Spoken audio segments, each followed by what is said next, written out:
Hello, party people. My name is Eric Schultz, and you're listening to another episode of Oak Performance Radio. Enjoy the show. Ladies and gentlemen, welcome to Oak Performance Radio. I'm your host, Adam Lane. If you're new to the show, our goal here is to create some content, some fantastic content for athletes, parents, and coaches. We tell stories, have laughs, and go into everything that is the end game of athletic performance, helping athletes achieve their optimal performance and be the best they can possibly be. Enjoy the show. Ladies and gentlemen, welcome back to another episode of Oak Performance Radio. I'm your host, Adam Lane. With me today for the fourth time, Eric Schultz, DC United. Well, hey, listen, I mean, I've been here the longest, so that makes sense. That matches. Yes. Checks. Every one out of every 34 episodes, right, we just rotate you back into the fold. Bring me back in. Yes. Bring me back in. Because that's what the listeners want. Happy to be here. More Happy Eric. To be here. That's what we get on the comments. I am sure that's what you get on the comments. 5 stars, and then the only negative is more Eric, please. Yeah. More Eric. Eric, we're starting another club volleyball season. Yeah. Here we go. This is the Monday before Thanksgiving. Mm-hmm. We start the Monday after Thanksgiving. So only technically speaking, yes, that is correct. Yeah. So only 126 hours left before volleyball starts. Of going to bed early, and well, let's be honest with our new team selection process this year that kind of ended a couple weeks ago. Right. So I don't know that. So for me, 126 hours for you, correct. And then for the team, we'll see where that goes. Here at Oak. Here we go. We enter year 7. This would be year 8. Is this a year 8? This is year 8. Yeah. Wow. Going into year 8. I heard rumor mill, you guys are just getting rid of the whole volleyball thing and going straight pickleball. Yeah. Well, we thought the volleyball thing's not really working out for us, so we had to kind of figure out another opportunity. But you have the court space. Yeah. So just lower the nets. Correct. Now we have pickleball. And there's no pickleball around us. No. Like a mile away. No. I am perfectly fine with making sure that volleyball is the dominant presence here inside the building. So we're big. Again, I've gotten to a place where I don't even know the number of. I mean, what I do know is we had 750 plus girls try out, and we had another record number in the boys program. And I keep telling people when I'm in those meetings, like, it was never my objective to be big. That wasn't. I didn't come here to just say, like, let's have this huge club. And, but what it does tell me is that we're doing something right. Mm-hmm. We're in a youth sports market, well outside of volleyball that, and I want to say it right because I don't want to make it sound like a negative, but kids change clubs and families change clubs, and they should. They should find the club that works for them, and meets the expectations of their family. And so we understand that, but I haven't done the final numbers. I know the number was somewhere north of 85% of our players that could return did return. It's a good percent. I think that's a pretty good number, and I don't have any metrics to comp it against, but I think in today's club volleyball or club sports world, I think north of 85 is pretty good. Yeah. That's a B plus. Yeah. And I think once we actually, if we really do take the time to sit down and go through the fall tryout and look at that, I do think we may get to A. Yeah. I think it might be 9 out of 10 kids that came back. So yeah, I mean, I think we're proud of what we're doing. It can always get better, and we're trying constantly to find those ways to get better. So talk about that. Team selection new this year. Before, you guys would start after Thanksgiving, and the first 2-ish weeks would be the most stressful time of these kids. And I wasn't a huge fan because we wanted to get going on our end, but these kids were so stressed out that, like, it was difficult to get their attention. Yeah, it was, because they were so focused on, they didn't want to be tired. They wanted to work hard, but they didn't want to get tired in here and not be able to perform out there. And then, like, oh no, I'm on the 9s team. Yeah.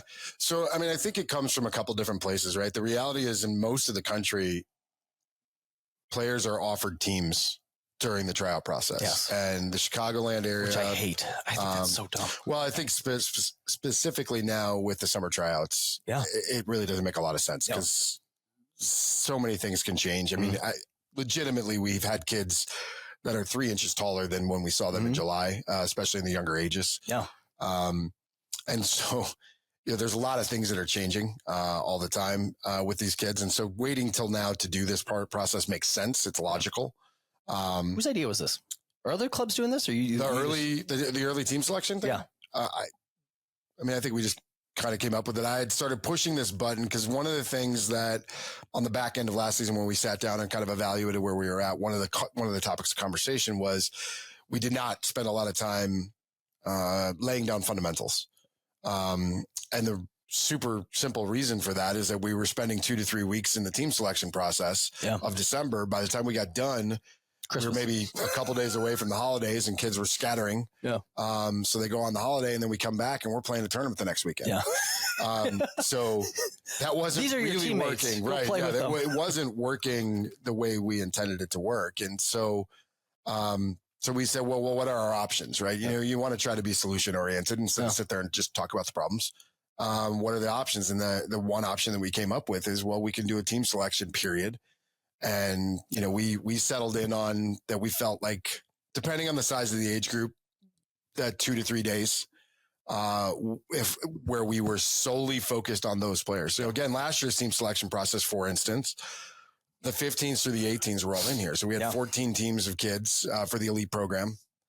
And your eyes were sort of all over the place. Yeah. You were not only trying to run an effective practice and one that flowed and was together, but you also had to kind of have eyes on the 15s and the 16s and the 17s and the 18s. And I'm not saying we did it wrong. It's just why it took so long. Yeah. Which I think is hard on the kids then, that it goes. The stress over the 2 or 3 week period on the players was pretty significant. And we knew that. And so we thought, okay, if we just come in and we isolate on one age group and just do 2 to 3 days at a time, can we get this done? And so far, I would say we're pretty happy with the results. The logistics are a little different for us. And so I think our cadence has been a little thrown off. And so because we're going one to the next. So we get done with, 14s and we're moving right on to the 15s and 16s. And, so we have some processes to clean up on our side to make sure that we're delivering information and the communication is there on our end. But the actual process of evaluating the players has gone really well. Yeah. And this idea and ability to isolate and just be focused on this one small group of kids at a time has been super helpful. Yeah. Well, and now come next week now, everybody knows where they're at. Yep. Okay. You could meet your teammates on day one. Yep. On our end, we can, jump right into it. Yep. I mean, we don't try to kill the kids in the first week, but we like to get after a little bit. And really on our end, we really like to encourage, focus on that strength building these first couple months before crazy tournament stuff starts to happen. And now that we don't have 2-3 weeks of limbo time especially with the semester ending for some kids, finals and stuff. There's a lot going on. Team selection, time. Christmas. Yeah. Oh my gosh. Yeah. It's, and I think the benefit is sort of on the athlete's mental side and, emotional side. I think there's a benefit. That was not the purpose. Yeah. I think the intention was to create more time to train. Yeah. And create more time to lay down fundamentals and do it in a way that it's sort of not like, hey, by the way, we have a really important tournament coming up this weekend. Let's back down and work on passing technique. Because again, coaches instinctively want to get prepared for that tournament. So we're jumping into teams and systems and things like that. And so we were missing a small piece that we felt like we needed to fix. And so we're fixing it. Yeah. And, I think that's one of the things I've always appreciated about our staff and our people here is that, there's always this intention to do right by the kids and do right by our families, albeit in a very large environment with a lot of people and a lot of things. And you're not going to necessarily end the plane every single time with your decisions and for every family. But I think the intention is there. Yep. And the thought process is behind what's best for these guys. Yeah. Well, and I appreciate that. And having 2 boys that don't play volleyball, who have done other club activities.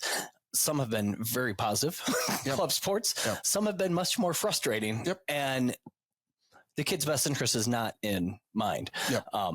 And that's very frustrating on the parent side of things, of what's going on. The parents I've talked to, and they might be jaded. Most of them are Sycamore people, sitting out there, but they just like that the stress is going to be done, and let's move on and be ready for a Martin Luther King Day tournament. Yeah, for sure. And everything's getting earlier and faster, and we got to be, the 18s have to be playing in qualifiers in the second weekend or third weekend of January, and so.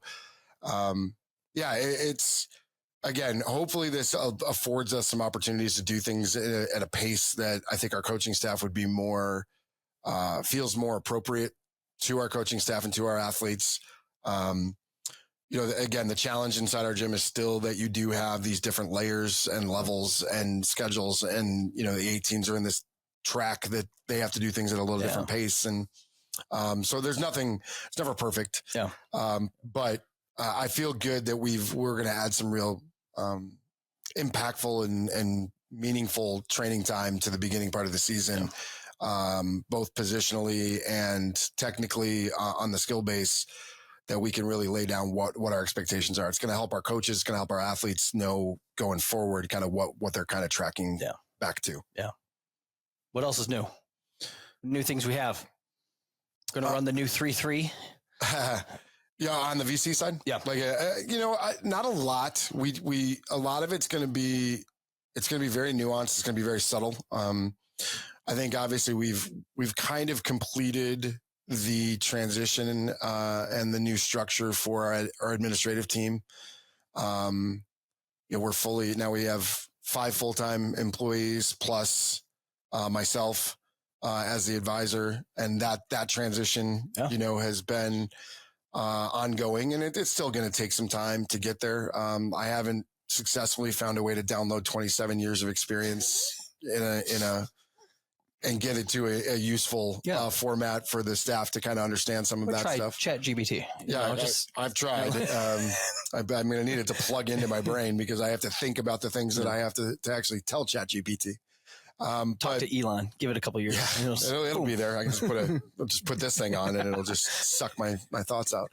I think that's probably the biggest one is just really kind of settling in on this new staff and a little bit of a new structure. I think, Ainsley coming in on the marketing side. I think in this day and age in 2024, like at 25, we're talking about a world where the athletes, the families, even the parents now live on social media. And so I think being able to promote our program and our athletes that way with somebody whose sole focus is that, as opposed and good to at me it. occasionally jumping on and doing like a dump of stuff from the last month. That probably wasn't the most effective way of doing it. And she is very good at it. So I'm excited to kind of see how that, enhances the experience and the visibility to our program from not only internally but outside as well. I think bringing Trevor on to run our tournaments. You know some things about tournaments? Yeah, I mean, our Christy and Mel, our former people, were outstanding to work with, and they did a great job here. But Trevor's got a good background and not only volleyball and one of the volleyball families here in Rockford, long-standing. And so I think getting him to be a part of this, I think is going to be a great addition. And he doesn't even have to put together courts, Correct. Man, he actually gets to just show up and the courts and nets are all there and he doesn't have to go through that. Nobody besides you and I understand this reference right now. That's okay. He will. He will. Correct. And then I think, Amber and Peter and Patrick all kind of settling into their roles. I think we spent some months and some time, understanding what the strengths and weaknesses were of each person involved and like the best thing and the best way to tap into those things, is important. And, I think a lot of it, there's a parallel to coaching, right? The reality, I think the best coaches are able to take the athletes that they have and make that work for those athletes. I think we're trying to do the same thing, on the administration level is to say, okay, what are these guys good at? Yeah. What's going to be the thing that's going to get them excited and give them juice in the morning? I try to remove some of the things that, can't remove all of them, but try to remove some of those things that are not, that it kind of demotivate and kind of stifle people from day to day. And I think we're getting closer and closer to that setup. And so I think that hopefully will be one of the bigger enhancements to what we're doing, because I think there's more touch points now to the things that happen day to day inside the club. Yeah, I have heard people asking for Patrick to have more public speaking opportunities, more in front of people. I am sure Patrick, was Patrick one of them asking? He was, absolutely. I'm sure that's the case. Or maybe not. No, it wasn't him. I don't think it was Patrick. No, I think Patrick's just fine not being a public speaker, but he's obviously more than qualified to do so. And I really appreciate Patrick's leadership. I think he's there's not much he doesn't do. This was a heavy lift, to come from the world that he was in IT, which has almost no parallels to what we do here. We do use the internet. I do get excited. He does get excited when the internet goes down and he can actually dive into something that he's done for the majority of his IP life. addresses. Right? Yes.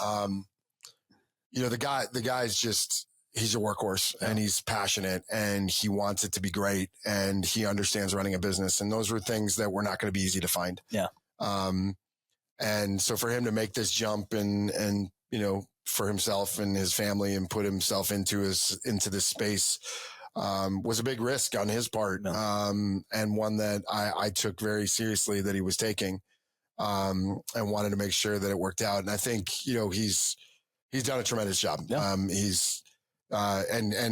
We're leaving out all the aspects that I didn't ever even have to do necessarily, all the ties to League One volleyball and the building, and the aspects that, add more to what we're already doing here. He's done an outstanding job. I think kind of moving Peter into the role of really kind of being our volleyball guy and really focusing on those aspects. And again, all of us are good at volleyball. All of us have our strengths in the sport. And so, being collaborative and leaning into each other is going to be super important, and listening to each other's opinions of those things is something that we have to continue to do. But I think Peter as a leader has an opportunity to really kind of lock in and focus just on the club. Yeah. He's good like that. So many people don't realize how many other aspects there are to VC United outside of the club volleyball program. The club volleyball program is the most front and center thing, but they're between the facility and a pro shop and a concession stand and a tournament business and, camps and clinics and lessons and all the different things that go on. The club volleyball piece, needed its own dedicated set of eyes. Yeah. And I think Peter doing that is going to help this club move forward. And hopefully that's the case. And, Amber's really embraced that operations role. And so I'm excited to kind of see her continue to kind of evolve in that role and really take the leadership reins on that side too. And so, hopefully within the next, who knows, 12 months, all the dust will settle from all the change and we'll start to really understand how to best, lean into each other and take advantage. And hopefully the families feel, a real positive experience on the other side. Yeah. Mention League One. Yeah. That's a thing. It is. Talk about professional season starting soon. They're in it. Practices opened up. I think training camp opened up last week. And so first matches, I think I read something, an internal, I think we were 50 days out last Thursday, from first match. January something like that. So excited. I will say getting a peek behind the curtain at the process of building a professional league. It's all the things you don't think about. Yeah. The selling tickets and getting butts and seats and, the production quality, for, the streaming and the television side and the production of the in-match experience for people and all of the things that go into, to all of that. I just was at an Indianapolis Colts game yesterday and I found myself, we went down there. Go Lions. Annual boys trip with some high school buddies. So I was down there and, we were down on the field to start. Did the Lions? I'm not losing my mind. Okay. Yep. It was 75% Lions fans in that stadium, by the way. It was crazy. We were down on the field, before the game and we had a chance to kind of watch everything. And I found myself, as opposed to watching, why are you down on the field? A long story. Everybody wants to look this up. One of my good high school friends was at one point in his life the Red Power Ranger. not making this up. It's my high school friend.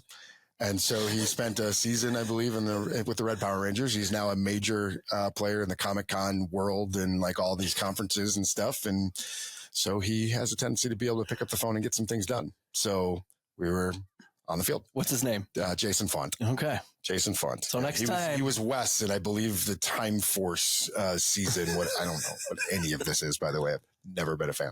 How do you get that job? I have no idea. For years, we've all kind of been asking the same question. He was a stud baseball player. Played college ball, and I guess just one day we all heard him say, "I'm going to pack my truck up and go out to California. I'm going to become an actor." And we're like, "Did you ever act? Did you ever done anything like this?" And he hadn't. And I think he was the lead character in one of the Resident Evil video games at one point. Like he's.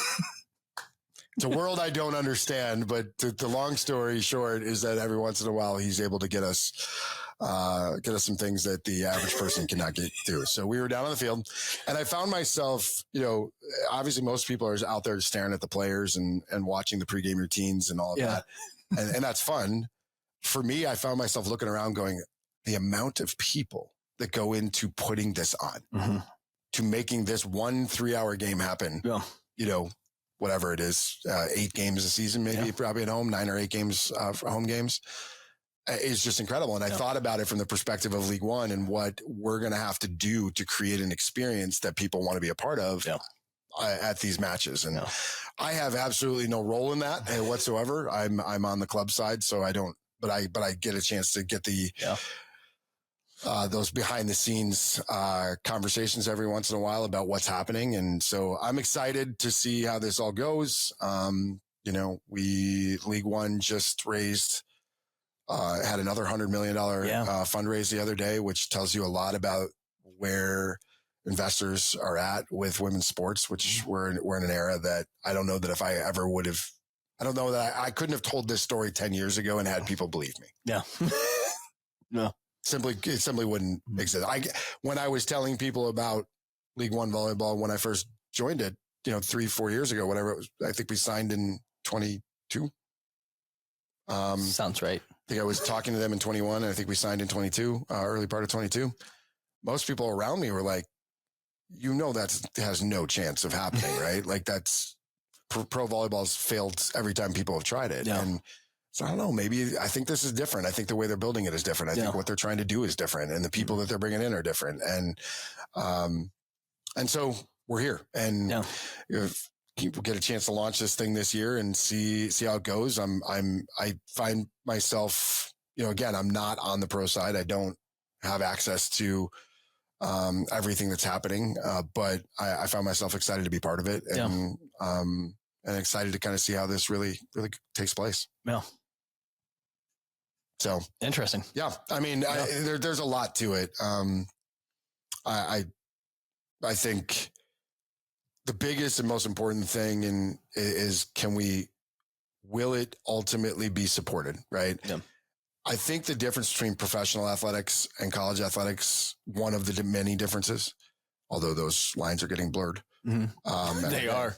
Yeah. That's a 2-hour podcast by itself. I think college athletics is about the programs. I think professional sports is about the athletes. Yeah. I think so. You watch the meteoric rise of women's basketball, and what was that really about? It was about Caitlin Clark. Yeah. Right. Like, among others. Mm-hmm. I'm not dismissing, the Angel Reeses of the world and things like that. But ultimately, Caitlin Clark, the human, kind of changed that. Yeah. And that's all of a sudden she gets to the pro level, and this whole thing kind of shifts. There are tremendous, and we're Big Ten country is as good as you can get on the college volleyball side. Yeah. It is going to take high profile athletes to move the pro game into people's living rooms. Yeah. It's going to be about stories. It's going to be about, getting behind the scenes and really getting behind the athletes. I don't know if there's going to be a big connection to Love Madison pros, the pro team, but I think the individual athletes there will be. And so I think that's what they're trying to do through this. And so, it'll be interesting once they get a chance to kind of understand how do they connect to us? Will we, how many times will we see athletes from Madison down here, or Matt, the head coach? and make those types of connections. And I think that will ultimately tell the story. Yeah. It's interesting watching their social media, and I don't know, I think you see this with a lot of, I don't know, storytelling thing. Like they'll take you through, day in the life, and this sounds terrible, but social media that doesn't interest me at all. Girls waking up in the morning and this is my smoothie bowl, and now I'm putting on my makeup as I head to practice. Sure. But like, we're old. We don't care. We are old. That stuff doesn't resonate. But like, to tell, hey, this is how I live my life, and then I practice and I work hard. I get after it, and then and then there's some lifting training, going on there, and then there's some recovery stuff mixed in, and then I'm making sure that I'm eating, I'm making sure that I'm resting, those things which I love. I hope our kids are watching and me too. Scale down to me too. I think that's again, a lot of it, we even as coaches become kind of like their parents at times, where it's like, I heard you the first 7 times you told me that nutrition is important. I heard you. Yeah. You don't understand that, I've got all these tests to study for it. I've got all these things. And again, those are all real. I'm not dismissing those things. Mm-hmm. But I do think players, athletes telling them that story and then them really seeing and experiencing that with them, it maybe does have a better impact than guys like you and me standing in front of them telling them it's important. Yes. At least I hope that's the case. Yes. Well, which is the whole reason why last year's nutrition presentation that we've put on the same basic nutrition presentation, just every year for the last 7 years, we had Sam Matzel basically present and say, this is what I do. Right. And coming from another girl their age, versus middle-aged man, I think went over much better than me saying, go to bed, eat good food, These kids' lives are overscheduled, oversubscribed, overfilled with stuff. And there's no doubt about that. And again, there's all these different forks in the road we could take that turn into their own separate, podcasts or experience for people to listen to. We have to find a way to get the message across. Yep. I think at the end of the day, that's what, and then we also have to, guys like you and me have to continue to evolve too with what is this thing now, because it's not what it was when we were in high school. It is not. And there's a lot of differences, and I have to continue to evolve as a leader, as a director, as a coach, as a human, and that's a constant. It's a constant process, and if we want these athletes to buy in, then we have to really understand what we're doing, and we have to have the right people around them, and I have to listen. I have to listen to what these athletes are going through, because I've never gone through it like they've gone through it. I've never done that. Never experienced what these pro players are trying to get to. And I never played at Nebraska. Yeah. I find myself wanting to tap into Amber all the time to just kind of understand, tell me what it was like, and try to understand it, because I love her take on it though. Well, her take it sucked. We got through it. Yeah. Her take's a little different than maybe the average. But, I think just, again, knowledge is going to be the key. And I think that's, as long as these pro athletes can continue to kind of spit that knowledge, and hopefully the younger athletes are paying attention. Yeah. Yeah. I think that's my favorite thing about the pro club thing. I hope it really pro league thing that trickles down to the club is that, our kids watch, and, if you really want to be great, not saying every kid's going to, go play professionally, but you want to be the best that you possibly can be. Hey, let's incorporate some of these things on a regular basis. And, you got the volleyball piece, you obviously have the strength training piece, the rest recovery, the nutrition, just enjoying yourself through the process. Yeah. Like actually, enjoying the process versus just, I have to, this is the final, I have to get to this destination. And for sure. Because I don't think the process is different if you're a 8th grader coming into high school next year, trying to find a way to make your high school team than it is for the athletes trying to play professional volleyball. Yeah. I mean, the process of what you're trying to achieve they're all tied together. Yeah. Now, maybe you're never going to, have a chance to play professional athletics.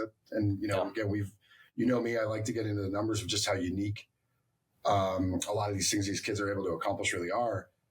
That's okay. But again, that process of what you're going to put into it, that's what separates kids. And that's what separates athletes. I mean, I think one of the most challenging things, and I spent a bunch of time on the way out here today listening to your podcast with Jenny McDowell, and she's fantastic. She is fantastic. If I could just talk to Jenny every day, my life would be better. You would just feel better about yourself. I would. My life would just be better. But I agree with her in the one premise, like we want these kids to fall in love with volleyball. We do. And we want them to fall in love with sport, and we want them to fall in love with competition. I think there's sometimes though we get lost in some of the translation of all of that. And one of the things that I know I continue to try to make sure that we understand is that through player development and through individual development, we want to keep selling winning. And we want to keep selling competition, because I think trying to pretend that stuff is somehow damaging or dangerous or bad does not prepare these kids for what life is going to deal them. Correct. And that's where I struggle with some of the messaging. And I don't know if it's interpretation. I don't know if it's a misunderstanding. The idea that competition no longer exists somewhere in the world, if that's the case, then I'm not seeing it. Yeah.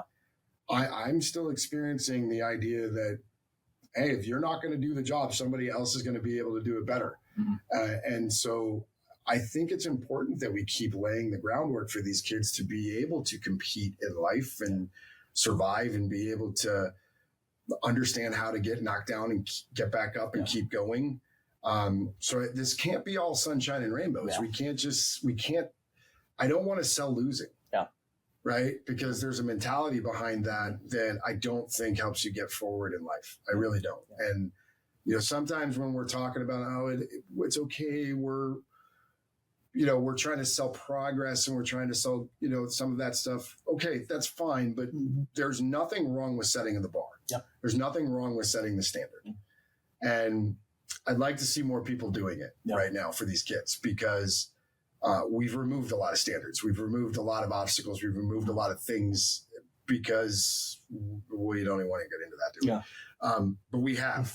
Yeah. And as a society, we've removed a lot of those things. And so I want to keep putting those things out there. I want to set the bar high. I want kids to get after it. I want them to know that we believe in them and all of that. And that's where I think the joy and the love of the game comes from, is every time a kid achieves something, let's celebrate that. And then let's move the goalpost and say, let's go for it again. I think about life, and progress through life, like watching an NFL kicker warm up, right? They're going to start. I mean, the guy yesterday, I remember the guy's name for the Indianapolis Colts. I think it's Bates. It's not Adam Vinatieri. No, not anymore. He stood on the goal line and was no step kicking into that, like just trying to get his leg warmed up. Yeah. And he kept, as soon as he was good with that spot, he moved back, and then he moved back, and he moved back, and he kept making it harder and harder and harder. I think a lot of times we try to make it just like, hey, just stay here. It's good. You're good there. Yeah. Yeah. Keep challenging. Keep moving the goalposts. Yeah. And I think that's, if we can do that successfully in our gym and create that type of environment here, and that's where I lean into the love thing, because there's so many great coaches and great programs that are a part of it that we now can listen to and talk to and feed off of. And but I think the biggest thing we can achieve this year is continue to coach our coaches. Yeah. It's a weird profession. I heard you talk about it on the podcast. Yeah. Which one? The standards with Jenny, the standards to coach. Yeah. Are not super complicated to get into. No. Just kind of raise your hand and say, I want to coach. Yeah. And then pass the safe sport. Pass the background screen, and you're in. Which is pretty terrible. Let me tell you that. It's not a fun experience. But 5 hours later. Yeah. So I think for us, we know that in order to keep evolving as a program and really get our program to the right level, is we got to start at the top and keep getting better with how we're training our coaches, because then our coaches can then take that and train our athletes better. And while also, again, trying to create that really joyous, fun experience that makes you fall in love with the game. Yeah. But I don't think just cheerleading makes you fall in love with the game. I think getting better. I think realizing you're accomplishing something is actually really at the heart of what's going to make a kid fall in love with the game. Yeah. No doubt the environment, the culture, and all that stuff matters. And if you'd really like to get me started, we can talk about the culture of college athletics and where things are at right now, across the board. because we're devolving, unfortunately, right now. We're watching it happen because coaches are running from the college game at a level that is kind of concerning. Yeah. But so that's where like we have to understand that we have to create this great experience. We also have to prepare them. Yeah. So now we have to prepare them for some of the things that are happening after this, for those athletes that are chasing that down. Mm-hmm. We have to prepare them for going into their high school gyms and the different levels of training and coaching and expectations that there are in all of those, and learn how to be successful in all of them. Yeah. Not just some of them. But yeah, I agree with Jenny that our job is to at its core, make these kids fall in love with the game. I think the definition of how to get there is where I'm not going to say I don't listen well enough to know what the differentiators are in there. I want to go finish the podcast so I can understand what Jenny was saying there and what you guys were talking about. But I think that's what I think about when I think about kids falling in love with the game. It's not just standing on the sideline saying great job all the time. Yeah. I think it's about teaching kids about themselves and how to accomplish something down the road. Well, I think it's interesting. The kids that, and I can just think of a billion kids off the top of my head, that fall in love with the game. Not only do they fall in love with the game, but they fall in love with the training. It's Hannah Langton playing Pepper against the wall 500 times before her 3-hour practice. There's a reason why she was an all-MAC, all-MAC freshman team this year and started every match at Libero, right? Yeah. It's not just the skill set that she had. It was the work that she put into it. It was the time. Yeah. And it's time that if you want to get to that type of level, you have to put in, because that's what differentiates you from somebody else that's just putting in the time that they're supposed to be here. Yeah. Well, and then, I mean, not Hannah or whoever else, like to watch that translate into the weight room. And, the kids, I hate to say that I have a magic 8 ball, but I feel like I do with kids. Like the kids that work in here and do because this is not fun. We do the unfun stuff. You play the game and have tons of fun. Yeah. We most days don't do that, and it's we're squatting again. Yes, we are.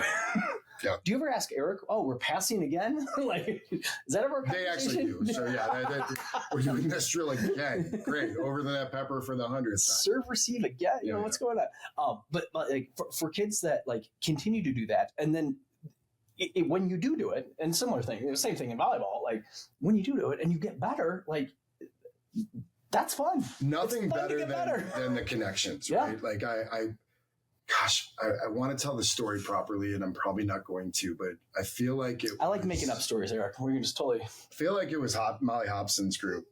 In fact, I think it was Molly. I think they were out at a qualifier. They were as senior year, and they had one of their games, and they got there. There was a timeout late, and one of the girls referenced like, "Hey, this is exactly like Penn State rally score that we do in practice all the time," which they hate. Okay, every time we do it, they're like, "Oh God, here we go again with this stupid drill." But they knew it, and they are like, "Hey, we've been in this situation. We know what it's like to be at 11-11 and have to get to 15 first. Like, let's go do this." When you start hearing kids make those connections to like, "Hey, we work on this. This is what we're prepared, and now we go out and execute it." That's when you've actually started to get there. You have to wear them down sometimes, right? Yeah. Like it doesn't just come on the first conversation, but it gets there eventually. Yeah. So, I mean, I am moving into a new phase for me in my professional career of. I guess I'll just call it curiosity and exploration. Like I really want to understand how to do this, how to coach at a high level, what's going to get to players and really make them enjoy their experience. No. You're never going to hit 100%, right? No. And I do want to get a B on most of it. I would love to go 9 out of 10, most, 8 to 9 out of 10 on most situations. Not playing time and some of the other external factors that are just never going to go away.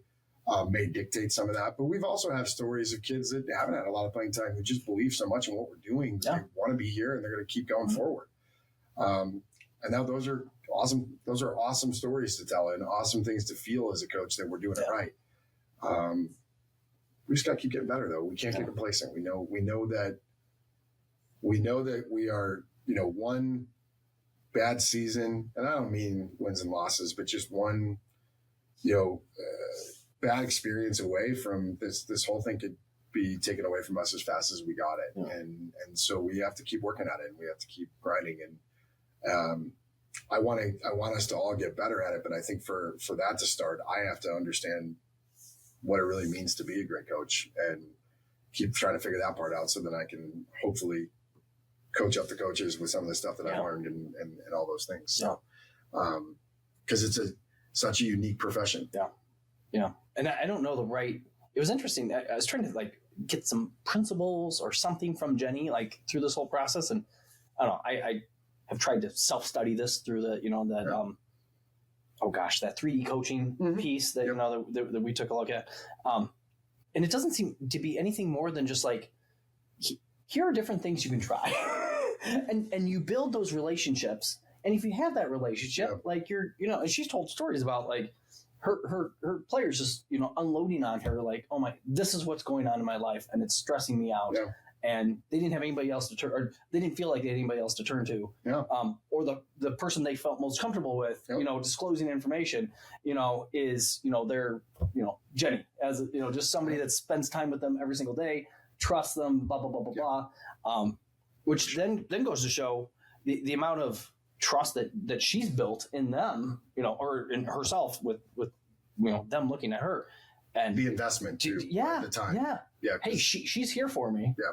She's going to go to bat, It's not an accident. She still holds a high standard. Those players wouldn't come to her had she not invested on the other side. And I think that's one of the, like, watching these coaches that sort of just expect respect. Yeah. Because of the role. Mm-hmm. I'm the coach. It says coach right here. Right. Yeah. That's where you lose me immediately. The investment that goes into, one of the things I tell my coaches this a lot. And I said, I would love for all of you guys to come spend some time watching me coach, sit on my bench, come to a practice, whatever. But I also need you to understand and ask questions, because you need to contextualize what you see. Yeah. Okay. I might get on a kid about a performance or a thing that they're doing on the court. Please understand why. Understand what level of investment. And when you watch them react in a way that's actually positive, ask a question as to why that got there. It's because we invested a ton of time getting to where we set the standard for that athlete, for that particular player. And when they're not meeting the standard, that's when we can get into that space of like, hey, this is not acceptable. This is not where we agreed to. This is not where we're at. But a lot of coaches don't understand that investment. So they emulate that. I'm going to get on my players. Mm-hmm. Okay. Well, if you didn't do the other 90% that you're not seeing of investing that time, those expectations, and coming to, an understanding together of what we're going to try to get to, you can't do that. Yeah. It doesn't work. Yeah. And so that, and then you have the other coaches that just, again, that they put hey, look right here, it says I'm a coach. And they expect that every player is going to respect them. Like, that just doesn't how it works in life. Like, I think that's a thing that I keep trying to talk to these adults about. Like, you would not be okay with that in your world. Yeah. If your boss like talked to you like that, you would quit. Yeah. You would say, this isn't the place for me. Yeah. And so we have to shift away from this old way of thinking that this is simply rank and file. Yeah. And that's how it works. Yeah. There has to be investment because we expect it. I expect it. Yeah. If you're not going to invest time into our relationship, I don't have a lot of time for you. Yeah. And that's where we're going to keep trying to get better. It's like, we have to understand how to build relationships in a safe way, in a safe space, but understand those relationships are what matter. And what Jenny is so good at, and I know that now because she does it with me. Yeah. She's so good at building relationships and building that trust and building that respect. Then you want to go to her. Yes. And you want to trust in that. And so that's the key to all this. I mean, the X's and O's, I was just talking to a very well-respected former college coach earlier today. And the X's and O's are going to differ at every gym. Everybody's going to have a little different take or twist on the way to do this. I don't care what sport it is, but specifically in volleyball, like system-wise or, tempos or whatever. Yeah. They're really not important. That's not the differentiators between programs. It's ultimately going to be, how do you train your kids? Yeah. Like, what are the expectations? What's the bar? Yeah. I think it's interesting. Like, you can kind of, I see this in teaching too. Like, the dictator, like, just get up there, homework assignment for tonight is this, and you do it because I say to do it, But then you also have the teacher, which I definitely start off like this, hey, I'm going to be everybody's best friend. Everybody's going to like me, blah, blah, blah. Young coach, you know, where the reality is they're somewhere in the middle there where, you know, you have that respect, you know, you command that respect. If you say it, they do it, and they do it well. Yeah. Because that's the same that you have. In turn, Jenny won. Like, it's not like she ran a 500 program, you know. They won championships and 27 consecutive years in the tournament. Like, successful. But at the same time, like, hey, there's that, again, I don't want to say friend because I don't want to associate like kids and coaches being friends, but like, you know, hey, there's that respect piece where like you trust your coach, coach trusts you. You know, if a coach says something to you, it's not just they're truly trying to help you in some way, shape, or form. Yeah. I think it's a hard line for coaches to learn, and it. Yeah, like I rarely, and again, my situation as a 50-year-old male coach is different than maybe others. But you're not 50 yet. I am. Are you? Yep, September 50. That's right. Yeah, I don't want to talk about it that much. 50. But we can move on. Oh my gosh, let's start on that. No, let's move on from that right now. What I find so interesting is like I don't get phone calls or text messages from many of my former players about what they're doing today or how life is, just in general, like day-to-day stuff. And that's okay, right? Yeah. Like I don't know that probably even feels appropriate. Yeah. To have that kind. But one thing that I know I love is that anytime something's up, anytime something's going wrong, they know they can pick up the phone and call me immediately. I had several of those conversations in the last several days, actually, as the college coaching carousel has started.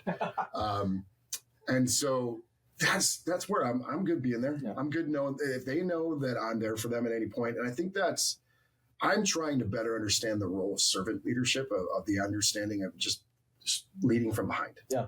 Right. There to kind of guide and support. I'll let you fall when you need to, but I'll also help you back up. We're going to keep going this direction, but I'm more here kind of pushing you. Yeah. I don't want to pull. Yeah. Pulling's not fun. No. It's not fun for anybody. It's not fun for me. It's not fun for the athlete. It's not fun for anybody involved in the process. Yeah. If I am dragging you to a place, that's not really good. We got to really sit down, invest some time, understand what are your objectives? Where do you want to go? And let me see if I can paint even maybe a bigger picture or a different picture than what you even know is capable. And then let's see if I can be this to you, if I can kind of keep a more of a support role in that process. I don't always do it well. And that's why I don't trust anybody now to go to for information who says they have the answer. I don't trust them anymore. Yeah. What I've learned through this process, now being 50 years on this earth, there's not one way. Yeah. Mm-hmm. And so when somebody tries to pitch that to me, like, I got it. I figured it out. Yeah, okay, I'm not talking to you. Give me real, because every year I've got to evolve and understand, like, these are totally different kids. Mm-hmm.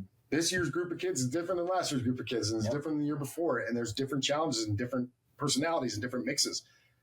There isn't a way to do this. If that was that simple, we'd all be good at this. And there's very few right now that seemingly are really excelling in the coaching realm because it's super challenging right now. And the amount of time to invest into it is difficult. Yeah.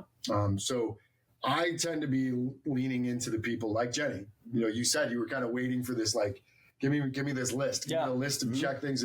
And the reality is Jenny understands at this point in her life, there isn't one. No. There's some concepts and there's some philosophies about what you're trying to do, but you have to be very willing to pivot and listen and change your approach based on the people you're with. Yeah. No, I find it interesting within the strength training world. I've had parents, I've had coaches send me things that they see on the internet in the way of, hey, this volleyball training program is this. Yeah. Oh, this is great. You know what? I've been looking for years for this 45-second reel video. I don't blame people for looking for that stuff. I get it. Like, I get there's so much information out there right now, and more than we've ever been inundated with. And you're just trying to find the one thing that, actually will work. Yeah.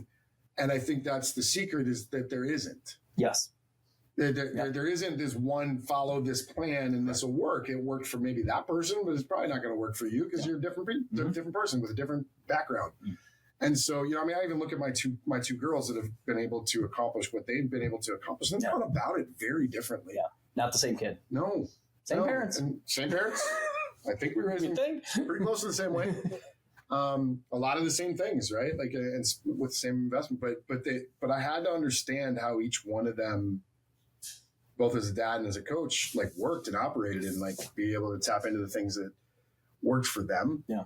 Because if I would have tried to use one on the other, which wouldn't have been the same, it wouldn't have worked. And and to this day, you still see the very significant differences in their approach to being great, trying to be great, and both of them have accomplished some good things with it, and I think have opportunities to do that, just like a lot of other kids have done it differently than they did it. Yeah. And so that's a tough space to live in as a coach, is to go, man, there's 1,000 ways to do this. Great. How do I help them? Yeah. Knowing that there's 1,000 ways and that each kid's situation is a little different. And because I want to just have this one prescriptive way to tell you how to do this. And if you just follow this, it'll work. Yeah. There isn't one. Yeah. I think the same can be said for teaching. I think the same can be said for parenting, for coaching. Yeah. The whole, any relationship, marriage. Yep. It's all, again, I think it's all the reality of it. So, Eric, I'm excited for your book release when that comes out. I'm never going to write a book unless I can dictate the whole thing, because I wouldn't want to write that long or type that long. Which I bet you can. Or maybe I could find somebody. Yeah. I think I can make $12 doing that. Yeah, I bet you can. Sell it on Amazon. Yeah. Write an ebook. You don't even need to publish it, you know? Yeah, I think what's great about getting older is that the older you get, the more you realize you're probably not that good at this, and you probably got a lot to learn and things like that. And it's kind of interesting, the evolution of mindset, that comes with wisdom. Yeah. And that's the one thing I wish I could download that. Yeah. Haven't figured it out. No. Because I think, I know I've done other podcasts. We've talked about, like, I became a better coach when I became a parent, because I had a perspective now that I had never been able to have. Mm-hmm.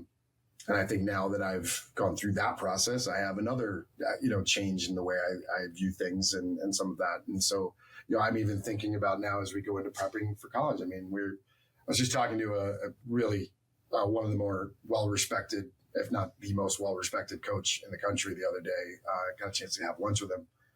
And we were talking about... Can we name drop? No, because I'll leave his name out of it. I'll leave his name out of it. But very high-end coach in the Midwest in the club volleyball space. And we were talking about, like, just... I said, hey, if you pulled... I put a number behind my back. I said, if you pulled 10 of your players playing in the college game right now, how many of them are happy? And so he said his number, and I pulled it out, and it was 2. Both of us said the same thing. 2 out of 10 that were enjoying their college experience. And now I got to figure out on our level, I can't fix the college game. Like, that's not like those issues that exist. That's outside of my pay grade. Yeah. What I can do here is try to do a better job preparing the kids for the realities of the college game and what's going to happen at the college level. Yeah. Because it's not the same. And too many of our kids would die to come back to our environment and be back in this gym doing the things that they were doing here. Yeah. And they're not seeing those same types of opportunities and experiences in the college level. And I don't want to, I still think the college level can be great. I really do. And I think it's still something to shoot for. I'm by no means am I talking it down. Yeah. But there's a reality to it that I think is getting lost in that objective. Mm-hmm. I think we see logos and sweatshirts and campuses and pretty buildings and locker rooms, and we think this is all going to be the most amazing thing. And then it just becomes normal. Yeah. It becomes like anything else. Mm-hmm. And then it comes down to dealing with the people and the dynamics of being in that, at that level. And I think we got to do a better job of prepping kids, because I'd like to see our number grow. I'd like to see that go from 2 kids or 3 kids being happy to 7 or 8 kids being happy. We're not going to fix all of them. Yeah. But I think some of that can be in the prep. I think some of that can be in the education process of what we're doing. Yeah, I would agree. I've heard just going out to games this fall and whatnot and talking to parents. Hey, how is so-and-so doing? How are they doing? Da, da, da. And there are too many stories of, yes, the coach was like this type of fantastic human during the recruitment process. And then first day of practice started and they flipped the switch and they're a totally different human. Yeah. I agree with you. To prep them for that, hey, coach is trying to win. Their job requires them in which to win. winning not bad, winning good.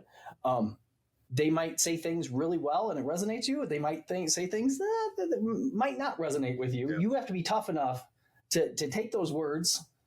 Thank goodness they're they're talking to you, because if they didn't care, they'd probably stop talking to you, and do the best that you possibly can with the tools that you have. But I agree with you. I think that 2 or 3 number is sadly way too low. Do you find that to be accurate? Yeah, I do. Completely. Your opinion of talking around to people? And it's so sad. It's like, you worked so hard. Like, I'm hurt, through this, like, I saw you in 7th grade, you're the same, 7th grade through 12th grade, you hours on hours on hours in here on the court. And now, like, you've done all this, you've achieved, full rides to kids. Yeah. And now it's like, oh my gosh, I hate this. Yeah, and it's a little bit of it is, and not hate. Yeah, no, because again, the emotions that come with it. Yes, right. There are emotions. It's again, I think it's about preparing. I think we also have to internally think about, maybe carving the value system out a little differently of what these kids are looking for in a college and what they're looking for in a coaching staff, and maybe teach them some different questions to ask along the way, outside the in the box questions that everybody tells you to ask. Yeah. That's a good idea. Because I think the reality is the coaching profession, which is what we've been talking about for the last 20 minutes, it's about people. Yeah. You can X's and O's and all the other things. It's about people. Yeah. I think you really want to understand how these coaches are as managers of people, and how they are leaders of human beings. Yeah. And I think that gets lost. There's a sales pitch, and then we do get really caught up in some of the nonsensical, like, I love their locker room. Mm-hmm. Their gym's really cool to play in, and their logo, their logo's the best. And I look good in blue. Their football team was great. By the way, you're gonna get to go to one of those if you're lucky. So like, we get caught up in all these other things, and I feel like we have to do a better job to sort of like, hey, you're gonna have to ask some hard questions in this, because this is 4 years of your life. And it's every day. Yeah. And mom and dad don't have to experience it. Only you do. Yeah. We don't have to experience it. Only you do. And so let's make sure we're prepping them for those questions. And then once they ask those questions and make that decision, then let's prepare them for, in general, because I can't get into every single individual school they go to, but in general, what are some things that are going to help you understand how to attack the college game in a way that you're going to come out the other side feeling good about the experience versus what we are, unfortunately, experiencing a lot in the conversations that we're having. Yeah. I mean, really good kids. Yeah. Kids that were absolutely some of the biggest workhorses in our gym, most positive people, come from great families that were incredibly positive, who 3-4 months into their college experience are going, I don't know if I'm going to do this anymore. Yep. We got to fix that. Yeah. Now, like I said, can't fix their side, but I can fix how that we're investing enough time to prepare them for those things the best we possibly can. Yeah. And that's the sad thing, because everything that you said there, fantastic. These aren't like slacker kids that cut corners, that, didn't work hard, that didn't lift, that, did whatever. No, they couldn't have gotten there if they were those kids, right? They couldn't have been part of the 3%. Yes. But they got there, and now it's, and they did all the things, and then it's not what it, it's all cracked up to be, and that makes my heart bleed. It is their first real dose of reality in life. Yeah. Yeah. 16 other people several of them got in for the same job that you want. Yeah. I don't think we could ever explain to kids truly like what some of these coaches experience on their side of things. Yeah. Like, they're trying to support their family. Mm-hmm. They've got ADs breathing down their neck about certain things, about whether they're going to extend them or not extend them, or get another contract. And do I have to uproot my family? Like, so there's pressures that inherently are part of this. Yeah. So building relationships is not high on the priority list, because you're trying to get the wins figured out. No, and it's an ugly business for those coaches. And so how do we help the players have the empathy and the understanding of what the college game truly is? Because it's still good and it's still great. Like, there's still great parts of the college game, and it's a huge opportunity. I don't want anybody to listen to this and go, I think Eric just said the college game is awful and we shouldn't be doing this anymore. That's not it. Yeah. I think we're just got to do a better job shining the light on what the entire scope of being a college athlete is, what it looks like, and some of the things you're going to experience. Yep. You know, I mean, I think I can name drop this one because it's out publicly. Like, you know, I just talked to Hannah yesterday, Langton. They had the best season at Central Michigan in the last, since 1980 something this past year. Hannah started and was an all MAC, all freshman team in the MAC. Yep. Started libero every match. All signs pointing to everything's great, right? The head coach just left. Okay. And I'm not going to get into the why behind that. It was honestly, I will be very supportive of the head coach and the decision that they were making for that thing. But new job? Yep. Okay. Moving on to play coach at Grand Rapids Rise, the new pro team, or the PVF pro team up there. But similar thing just happened 2 days earlier at Toledo. So Allie and Trixie texted like, hey, by the way, just found out the coach left. What do we do? So like, there's this reality to that profession that we have to do a better job at preparing our families and kids for, so that they can be successful at that level. Yeah.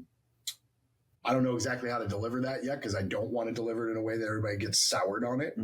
Because that shouldn't be the case. Yeah. But there's also this, like, how do we transition as these things change and go on? And so, that's some stuff that is also on my mind right now as we kind of keep moving forward. Yeah. Well, and I think then you have and don't let me screw up the story or embellish it in any way, shape, or form. You have a Kara Erdman type athlete who commits to Michigan State, thrilled, D1, all the sexy things. Yep. Big D1 football program.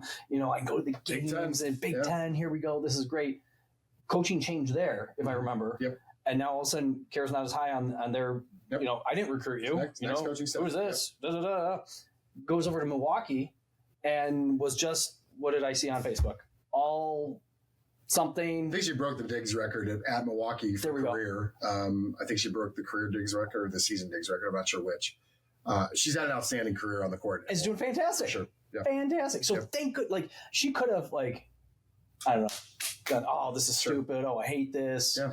You know, or continue to go to Michigan State and just pout and have a bad attitude, you know, whatever it is. She made lemonade out of lemons here, you know, and absolutely crushed it in Milwaukee. Like, but that's great. That kid's got some resiliency there that, you know. No doubt. Yeah. And what we have to do is just bridge the gap between the dream and the reality. Yeah. Sometimes it don't align. Because we have to, I think that's where we see some of the bigger, you know, like, this is not what I thought it was going to be. I hear that quite a bit. And so how do we get you to a place where you understand that this is a possibility, that there's some reality in here that you obviously didn't spend time thinking about, which is now souring your experience. And how do we get you to understand that stuff going in and maybe make a different decision next time, right? Like, Division I athletics right now, we are in a weird place with that right now. And I don't know where it's all going to land. And there's so many things happening that people haven't even thought about surrounding these, the settlement and revenue share and NIL and the realignment of conferences and all the things that are happening there. I'll be honest with you, some of our happiest kids are playing at top end Division II programs right now because it's still pretty much pure sports. Yeah. Jade Kaufman just posted, you know, officially retired, you know, after having 4 fantastic years at, you know, Millikan. Yeah. So I think knowing what you're trying to get into and what you want, and that's where we have to, as an organization, I think we have to keep educating and we have to keep being in the conversation and developing relationships with the athletes so that we can talk about the hard things because they're coming. Yeah. The best thing we can do is prepare you for them. Yeah. So there it is. Like, there it is. You know, hour plus of, you know, the life of a coach and the way our brains work and how much constant change there is to kind of figure out and, you know, the challenge of trying to better yourself in this space for the hundreds and hundreds of kids we have a chance to work with. And, you know, there's a lot of cool transactional stuff. You know, I was just talking to Patrick at ORS, you know, about like them being in the building and hopefully we can help, you know, create another opportunity for our athletes to be taken care of on the health side and the physical side. And so, we want to keep enhancing and getting better. And we've got some pretty cool things that I'm not ready to announce because they're not fully vetted, like some things that structurally that we want to change inside the building and where we're going. I think there's a lot of cool things down there. And raise the roof. Do we tell people we're raising the roof yet? That I'm going to leave off. Yeah, that one, I think that would be fun. But again, there's always the transactional aspects of what we're doing. But I think when it comes right down to it, and I know I've used this in a previous podcast, but our job isn't necessarily to deliver transactional items. It is to transform these kids' lives. Yeah. And so that's what we got to keep working towards. We got to keep trying to find a way to make this, the thing that they love the most. Yeah. And then that's being in the gym. And we've seen it the last couple of nights, seeing the 17s and 18s in here last night, just seeing them reconnect with their teammates from last year that they haven't seen in months. Kid, put a smile on your face because this. It's not just about volleyball. It's also about what they're building and the relationships and the people that they have here. Yeah. So I find it crazy from a guy who didn't play any club sports because we didn't have them. We didn't exist. And so we never had any positive relationships with anybody from other schools. Like it was always, Sycamore hated DeKalb. Like, it was just, and then these kids, I was here last night late doing a podcast, and kids are coming in and they're yelling across the gym, Lazy, and just screaming because they haven't seen each other in months, which is so funny because I guess they're straight rivals. Yeah, right? Completely. Especially out in the NUIC world is always great for me because the rivalries out there are different. A lot of these kids do play multiple sports against each other, so the same. You're a great volleyball player is also a great basketball player and whatever, and so I will always tell the story of Katie Erdman and Mackenzie Damon. Yeah. I was told you can't put those kids in the same team, even in the same gym. They hate each other, blah, blah, blah. I'm like, well, I'm doing it. So, and to this day, they're best friends. Are they really? Yeah. That's awesome. I just saw Katie Erdman over the summer down at NIU because she had played there last year. And she's like, yep, just got back from a concert up in Milwaukee with Mackenzie. So, we get a chance to do some things here that just, kind of fall outside the purview of what you're thinking about. Because you're thinking, well, I want to come here and get better at volleyball. There's just some more cool things that we get to do that are special. And I just want to make sure that we were able to put them all in that bowl and make sure that they're all available to the kids. Yeah, definitely. So, Eric, what do we miss? I don't know. Probably nothing. People stopped listening 40 minutes ago. Hour and 15 minutes of just pure. That's short for us. It really is. That's short. Usually we're like an hour and a half. Yeah. No, I don't. Nothing that's like standing out to me right now. I think again, I'm just excited for another season here. I do not take for granted where this was and where it is. And I'm sure you don't either. It's fun to think about. And so I find myself, wanting to express that gratitude of all of the people that are, either with us or had been with us at some point. There's a list of just outstanding people and humans that were, a big part of getting this thing off the ground and creating the environment and the reputation and the culture that we now have and that I want to continue. And obviously I'm in this transition piece of it too. I don't know what my, each year it'll probably evolve and change, and who knows? Someday I could come back and go into it all full time again and be all in. But I think right now I have a lot of gratitude, I have a lot of thanks to give out to people that have gotten us into this opportunity in this space, and yet at the same time. And this is where I always have probably my biggest struggles is that I always feel that gratitude and I'm always wanting to get to the next thing. Yeah. And I want to keep moving forward and I keep going. So I don't always take the time to express that gratitude. And, we wouldn't be where we are without Oak, without your influence. I know how many, I was at multiple college signings where your guys' names were dropped by players and you weren't even in the building. Because people recognize how much you guys have invested into these athletes and what they're doing here. And I know we have too. And so, it really does take a village. There's a lot of people involved. It's not one entity or one thing that pulled this off. And, but it's cool to have another year, another bite at the apple and see what we can do. I know objectively, we've talked about through our processes, we don't want to change anything, but we maybe want to get a little more competitive. And I think we want to try to move up the ladder in terms of national club rankings and, get up there and start competing. I think we're really going to try to break that trend of being Rockford good, and get our kids thinking bigger than maybe we've been able to accomplish up to this point. And so those are some things that we're going to keep going with. But again, I think today it's a lot of humility, a lot of gratitude right now to say, man, when we break practice on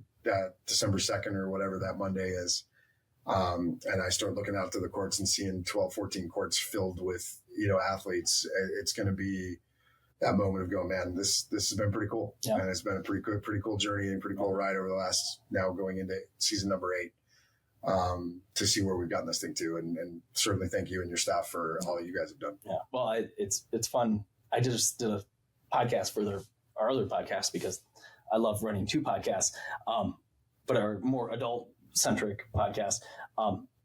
We celebrated 12 years in business and I totally missed it. Like it just didn't even come up.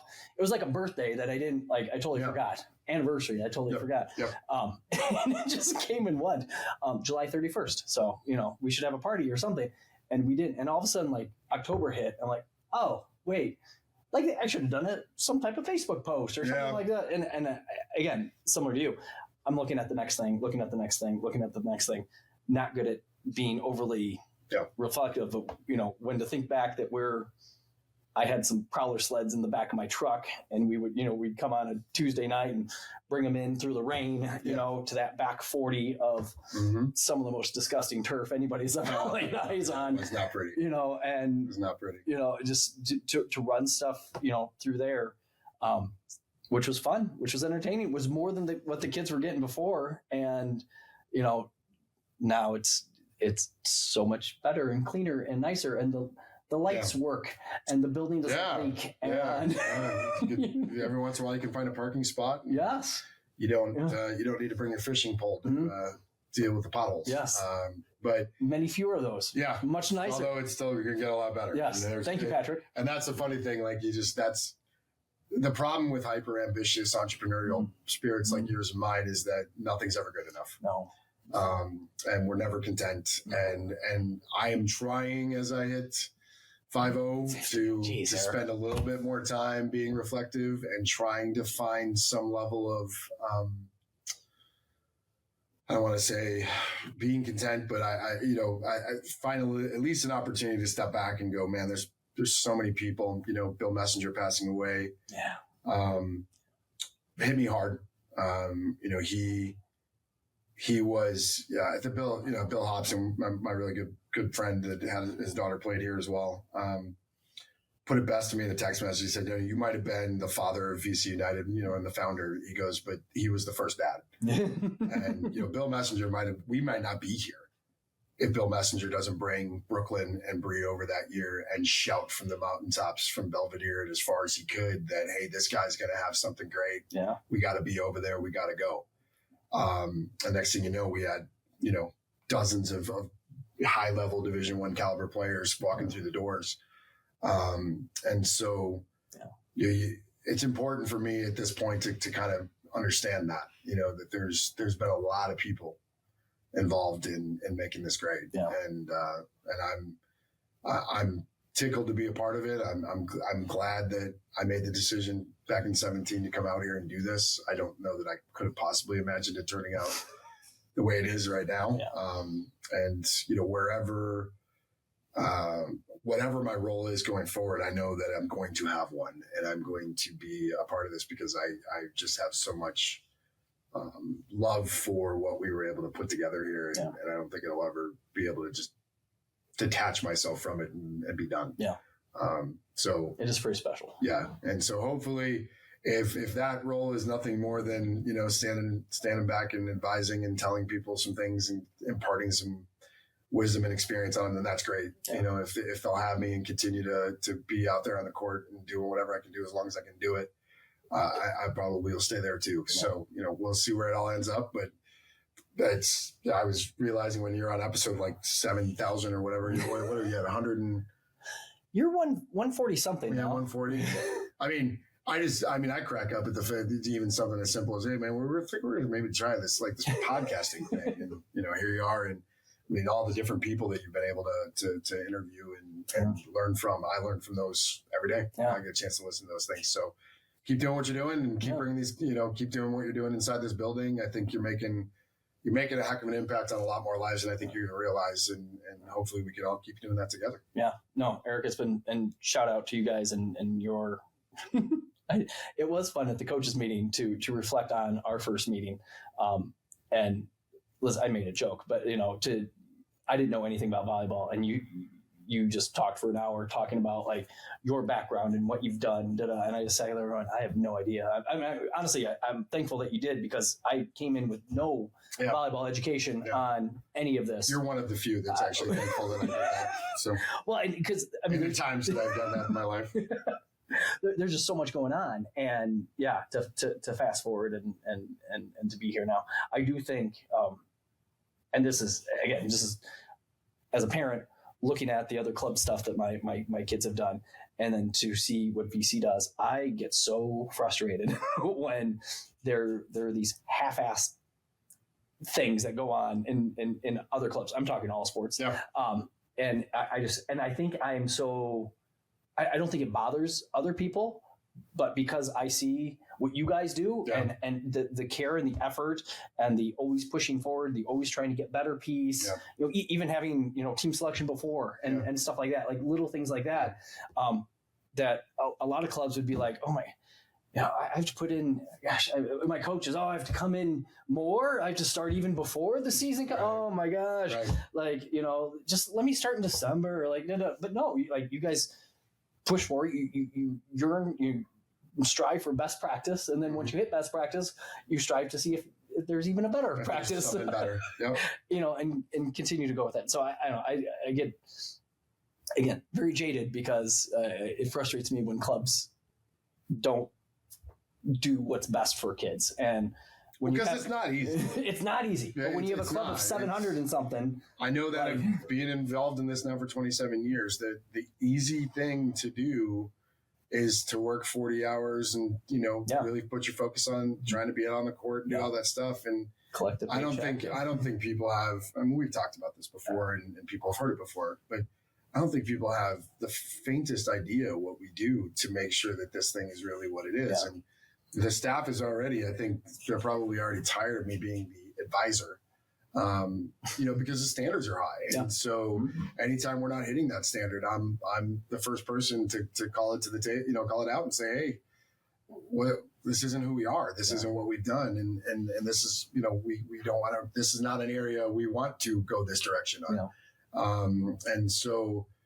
but it does. It requires a tremendous amount of investment. And, I told somebody the other day, for the better part of 25 years now, I've been able to get paid to do my passion. Mm-hmm. And that's so unique. I mean, so few of us really get that opportunity. I get, tons of people around me, some of my closest friends and family that are just like, oh, well, sucks to be you. Like, we're all dealing with just doing our job. Yeah. I mean, you weren't a Power Ranger, but I was not a Power Ranger. That is true. So I didn't get that experience, but,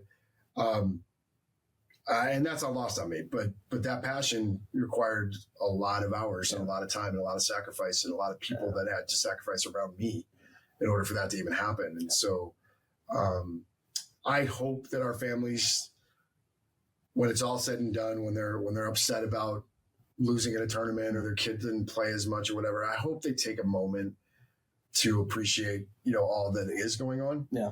I realize that we're not going to get through to everybody, but there's a lot of people putting a lot of work into making sure that this thing can go and be what it is. And, I think any of those people would love is just an ounce of like, thanks every once in a while. We got some great parents that have always been great about that. I promise you, the 2 hours after this drops, Dan Lichtart's going to reach out to me and tell me how much he enjoyed this thing, which is, I can't wait to hear Dan Lichtart, shoot a text, because again, I think he really is that guy that really does does appreciate how much goes into it and understands that. But, it's again, it's been a cool ride. I can't wait for what the next 8 years look like and what we can do from here. And it's only going to evolve. Yeah.